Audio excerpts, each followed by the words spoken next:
नमस्कार, आप देख रहे हैं वी टाइम न्यूज। बढ़ते हैं धनबाद जिले की खबरों की ओर। झारखंड रिफैक्टरीज मैन्युफैक्चरर्स एसोसिएशन और Jharkhand refractories research and development centre Chirkunda द्वारा बुधवार की रात्रि कुमारधुबी क्लब में निरसा के नवनिर्वाचित विधायक अरूप चटर्जी का स्वागत समारोह का आयोजन किया गया। समारोह में एसोसिएशन के सदस्यों ने विधायक को शॉल ओढ़ाकर व घड़ी पहनाकर उनका अभिनंदन किया। विशाल अग्रवाल ने कहा कि विधायक काफी सहज स्वभाव के हैं। क्षेत्र के लोग जब कभी बुलाते हैं वे सहज से उपलब्ध हो जाते हैं। सदस्यों ने विधायक को रिफैक्टरीज संबंधी समस्याओं से अवगत कराया। साथ ही सदस्यों ने कहा कि झारखंड में संसाधन की कमी नहीं है, फिर भी उन लोगों को रिफैक्टरीज संबंधी मटेरियल दूसरे राज्यों से मंगाना पड़ता है। दूसरे राज्यों से मंगाने में काफी महंगा पड़ता है। अगर राज्य सरकार द्वारा रिफैक्टरीज संबंधी खनिज संपदा उपलब्ध करा दे तो काफी फायदा होगा। सदस्यों ने मांग करते हुए कहा कि राज्य के अन्य जिलों की तरह यहाँ भी इंडस्ट्रियल पार्क हो जाए तो काफी सुविधा हो जाएगा। विधायक ने सदस्यों को आश्वासन देते हुए कहा कि कोल इंडिया या राज्य सरकार से कोई भी कार्य होगा वो करा सकते हैं। उन्होंने सदस्यों से एक मांग पत्र देने की बात कही। चटर्जी ने कहा कि उनका चुनावी वादा था कि निरसा विधानसभा क्षेत्र में ज्यादा से ज्यादा उद्योग लाना और यहाँ के स्थानीय बेरोजगारों को रोजगार मुहैया कराना।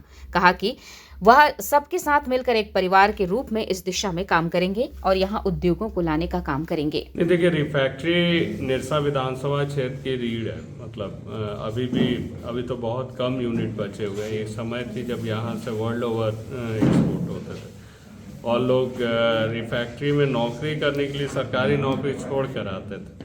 तो समय की परिवर्तन, टेक्नोलॉजी की परिवर्तन, रॉ मटेरियल्स की दिक्कत, तमाम चीज़ें जो हैं आस्ते आस्ते ढेर सारे रिफैक्ट्रीज बंद हो गई।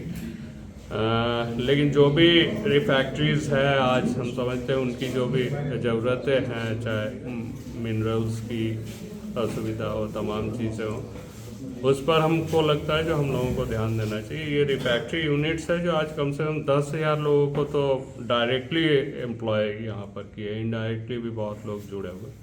तो इसको बचाना हम समझते हैं जो कम से कम निरसा विधानसभा क्षेत्र के लिए सबसे ज़रूरी है, इकोनॉमिकली सबसे ये है।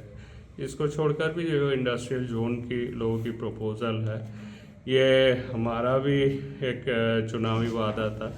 हम समझते हैं जो आज लोगों की सबसे ज़्यादा ज़रूरत है रोज़गार की। यहाँ के बच्चे यहाँ रहे, यहाँ काम करें। हमारे जो यहाँ उद्योगपति है वो भी हम समझते हैं जो इन्वेस्टमेंट हमारे क्षेत्र में करें, इसी दिशा में हम काम करें। तो हम लोग सब एक परिवार के तरह आगे मूव करें। भविष्य में निरसा विधानसभा क्षेत्र में सब उद्योग आगे बढ़े, इसी पर काम करें। विधायक जी आए, हम सम्मानित हुए, वी आर ऑनर्ड। हम लोग अपना इंडस्ट्री का जो दुर्दशा है आज के दिन, और ये सिर्फ एक सरकार का देन नहीं है, ये मल्टीपल गवर्नमेंट्स की देन है कि इस क्षेत्र की तरफ कोई ध्यान भी नहीं देता है। तो हम लोग उनसे डिस्कस कर रहे थे, वो भी बहुत इंटरेस्टेड लगे कि इस क्षेत्र के लिए कुछ होना चाहिए। बहुत साल हो गए, ओवरड्यू हो गया है।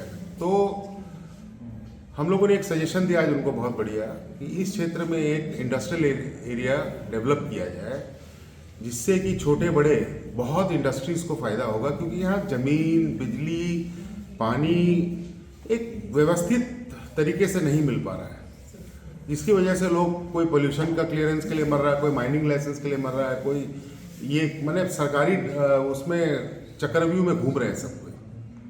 तो एक इंडस्ट्रियल एरिया होने से क्या है, सब कुछ उसमें पहले से ही उपलब्ध रहता है और उससे कम से कम 100-200 इंडस्ट्री को फायदा होगा और कम से कम 10,000 लोगों को रोजगार और मिलेगा, या जिनकी रोजगार जा रही है उनको फिर से रोजगार मिलेगा। तो विधायक जी ने आश्वासन दिया है कि नहीं, वो जो उनसे बन पड़ता है वो करेंगे। अगर मुख्यमंत्री से मुलाकात कराना तो हमारे एसोसिएशन के लोगों को ले जाकर मिलवाएंगे और हल जरूर निकलना चाहिए। हमारा ये क्षेत्र देखिए 200 साल पुराना इंडस्ट्रियल एरिया है, लेकिन आज सबसे ज़्यादा हम लोग सफ़र कर रहे हैं। तो जाहिर है कि अब कुछ होना ज़रूरी है, नहीं तो यहाँ पर कोई बचेगा नहीं, सब लोग बाहर की ओर पलायन कर जाएंगे। वी टाइम न्यूज़ के लिए निरसा से विकी सलूजा की रिपोर्ट।